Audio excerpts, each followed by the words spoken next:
चांगभलचा गजर, गुलाल खोबऱ्याची उधळण करत श्री क्षेत्र वाडी रत्नागिरी येथील दख्खनचा राजा ज्योतिबाची चैत्र यात्रा उत्साहात पार पडली आहे। ज्योतिबा यात्रेवरही शेतकरी कर्जमाफीची छटा होती। राज्याचे महसूल मंत्री चंद्रकांत पाटील यांनी शेतकऱ्यांच्या कर्जमाफीसाठी साकडं घातलं, तर शासन काठ्या घेऊन आलेल्या भाविकांनी कर्जमाफी करा अशा घोषणा दिल्या। शासन काठी नाचवताना हलगी, घुमक, कैताळ, झांज, ढोल ताशांच्या गजरानं डोंगरालाही ताल धरायला लावला।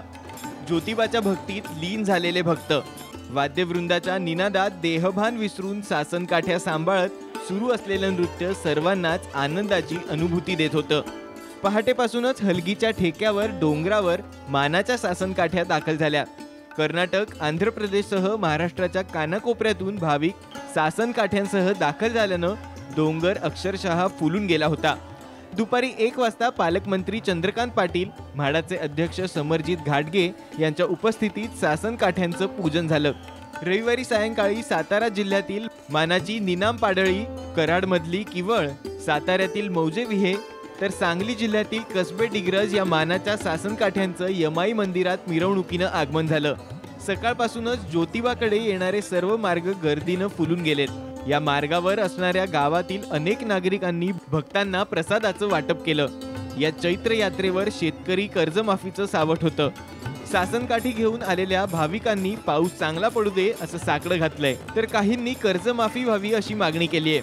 वर्षी यात्रेला येतो, यावर्षी यात्रेला बरेच भाविक आलेले आहेत आणि सगळेजण शांततेनं आणि रांगेत दर्शन घेत आहेत। यावेळेला दर्शनाची रांगेची सोय फार चांगल्या प्रकारे केलेली आहे आणि भाविक पण उत्साहात गुलालाची खोबऱ्याची उधळण करत ज्योतिबाच्या नावानं चांग भलं म्हणत ह्या जयघोषात इथे आलेले आहेत आणि सगळे आनंदी आहेत, उत्साहात आहेत आणि सर्वांना इथे येऊन फार आनंद झालेला आहे। ज्योतिबाची शासनकाठी आम्ही इकडून जवळजवळ आमच्या पंजोबापासून म्हणजे जवळजवळ 100 वर्षापूर्वीपासून आम्ही गावातून जवळजवळ 250-300 लोक आम्ही ह्या यात्रेमध्ये सहभाग घेऊन शासनकाठी घेऊन सगळे आमच्या गावाचे सगळे नागरिक आहेत, महिला आहेत, लहान मुलं आहेत, मुले आहेत, सगळेजण मिळून आम्ही सगळे भक्त या ज्योतिबाला आम्ही गेले 100-125 वर्षे झाली आमच्या पंजोबापासून आम्ही इथं येत आहे आणि दरवर्षीप्रमाणे असे आनंदात, सुखा समाधानात सगळं व्यवस्थितरित्या आम्ही ते येत आहे।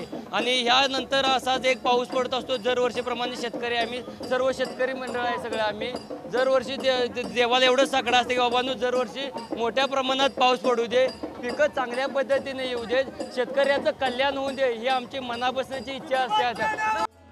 राज्याचे महसूल मंत्री चंद्रकांत पाटील यांनी ज्योतिबाला राज्यातील शेतकऱ्यांचं उत्पन्न वाढू दे आणि शेतकऱ्यांची कर्जमाफी करण्यासाठी आम्हाला ताकद दे असं साकडं घातलंय। महाराष्ट्रातल्या जनतेचा आजची यात्रा हा खूप मोठा आनंदाचा आणि दर्शन घेऊन समाधान पावण्याचा दिवस आहे।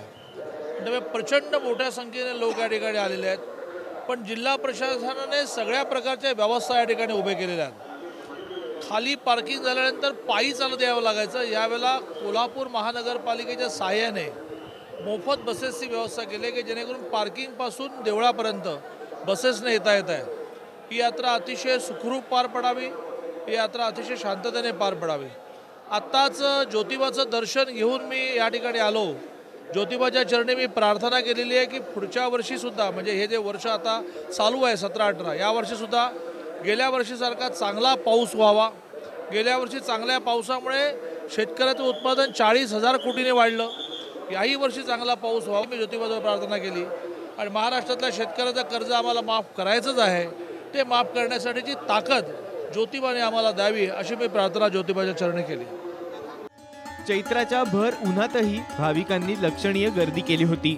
पार्किंगची आणि सुरक्षेची चोख व्यवस्था करण्यात आली होती। भाविकांना कोणताही त्रास होणार नाही याची काळजी घेण्यात आली होती। सर्वत्र एकच स्वर घुमत होता, ज्योतिबाच्या नावानं चांग भलं। कॅमेरामन सचिन सावंतसह संभाजी थोरात, साम टीव्ही, कोल्हापूर।